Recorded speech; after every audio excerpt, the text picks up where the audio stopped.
The neuroscience of focus. Work less and get more done. Focus has two epic foes. What reduces our ability to focus? Two key factors. 1. Cognitive bottlenecks. This happens when you're attempting to multitask, which is actually task switching between tasks since the brain can't actually do two complex tasks at once.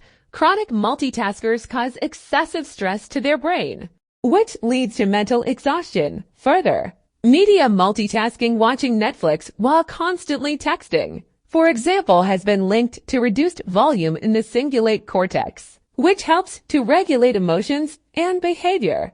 If your ability to regulate emotions and behavior is compromised, your mental boss has left the building. Welcome, anarchy. 2. Conflicting goals. When you're not sure which goal should be the priority, or if two or more goals are at odds with one another, say sayonara to focus. Your anterior cingulate cortex ACC is now hyperactive, which is unfortunate since the ACC supports key cognitive processes including decision-making, motivation, learning, assessing pros and cons, and monitoring for conflict and errors. The result, a little effort here, then a little effort there, then repeat, which is the same as being all over the place. See my blog citing Columbia's research on goal achievement and the picture will become clear. How to fire up your focus. I was coaching a team of leaders recently and learned to my horror that they had 13 key initiatives for the year. 13, seriously, wait a sec, and all are key. The team was complaining about lack of focus, overwhelm, low motivation. Yep, you guessed it. They were suffering from the second of the two above epic focus foes. The solution? Feel like 3 to 5 clear, limited goals. Don't worry, each goal can have sub-goals. Few clear, limited goals reduce the brain's ACC burden.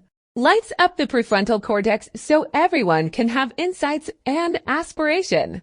Boosts learning and memory. Hippocampus delivers a most delicious brain cocktail of assorted neurotransmitters, serotonin and dopamine and hormones oxytocin and more.